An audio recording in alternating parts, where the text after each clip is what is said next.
Yesterday, I uploaded a video about Salwan Momika. I didn't describe in gory detail what happened to the poor fellow. I talked about his cultural history and I spoke about the fact that he'd burnt the Koran. I got demonetized for that here. So they demonetized it automatically, and then when I appealed, they manually reviewed it. I don't believe that. I don't know why I was demonetized. I suppose it's because I mentioned that the Koran was burnt.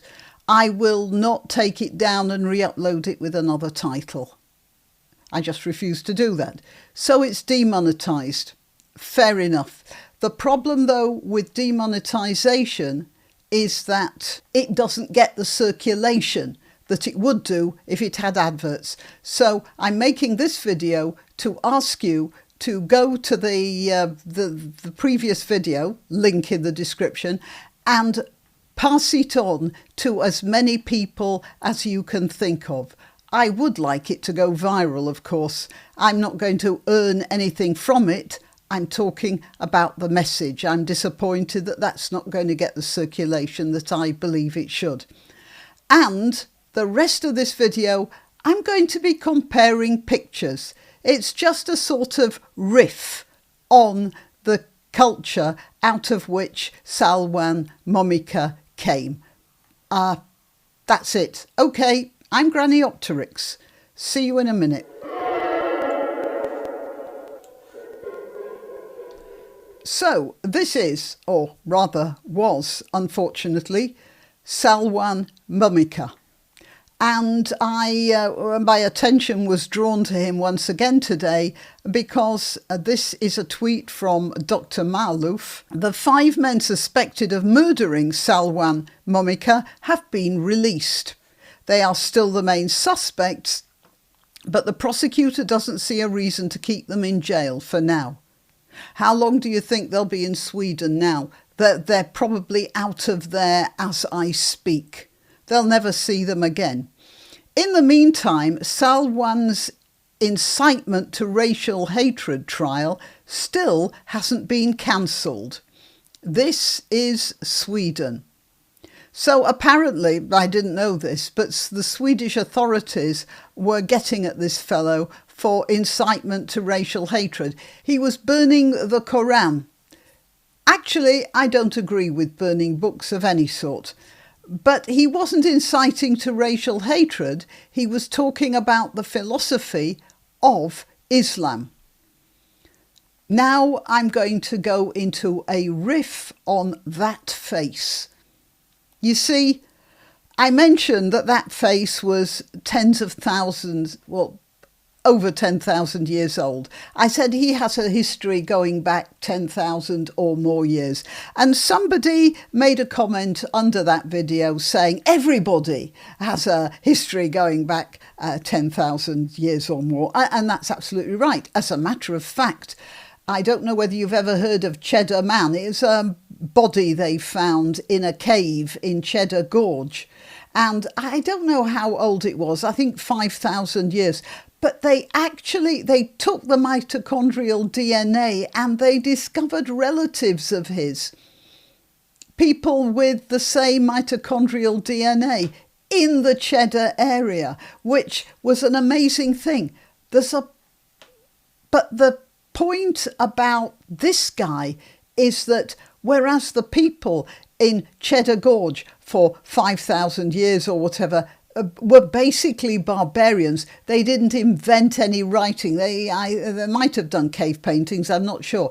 But they just lived. They fished. As a matter of fact, Cheddar Gorge was near the sea at the time when the Cheddar Man was somehow buried in that cave or lost in that cave or whatever. But it was a completely unrecorded history in that area. Now, the people of Assyria, that's another matter. But I was interested in Mr. Momika's face. Because, you know, I'm speaking as somebody who used to do portrait painting. That's not an Arab face.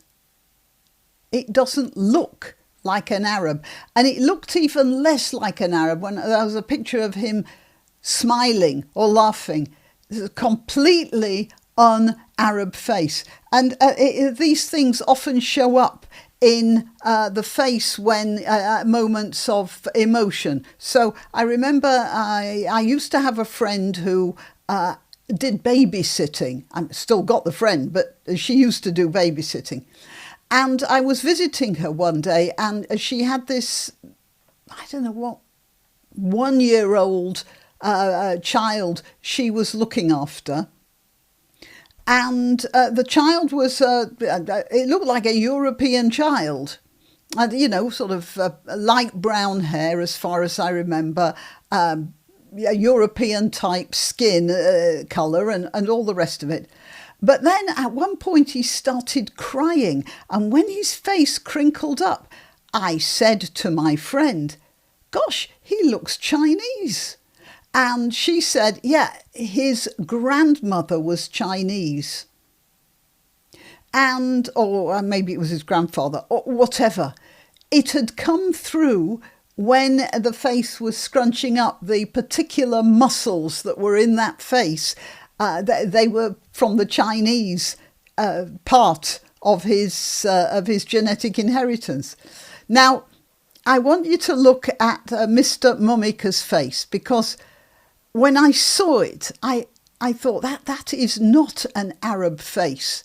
Now, I told you to look up Nineveh on the internet and just look at what they did, and because that's where he came from. So I did that. I looked up Nineveh, and here it is in Google. Nineveh was an ancient city in northern Mesopotamia that served as the capital of the Assyrian Empire. It was a major cultural centre and one of the largest cities in the world for many decades.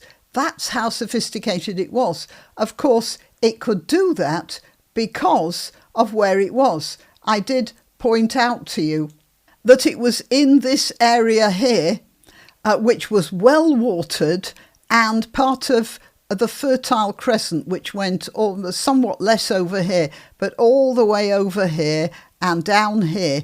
And it was wetter then as well, and they could grow a lot of food. So, of course, they could support a big city like Nineveh. But I just want to show you a couple of interesting portraits from Nineveh. And I'll make this a bit bigger. I want you to look at this face here. There's a characteristic of this face. Very wide, high cheekbones and a sort of rounded face. I mean, forget the beard. You can see it's not a long face. It's a sort of squat face with very high cheekbones. Here, let's have a look at Mr. Momika again. You see those high cheekbones and the short face. And let's have a look at another one, a very primitive one from the earliest days of Nineveh. You see this face here. It's a short face with these high, squat cheekbones.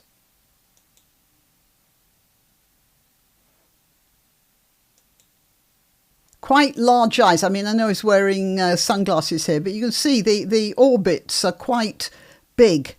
And there's this squat face with the high cheekbones.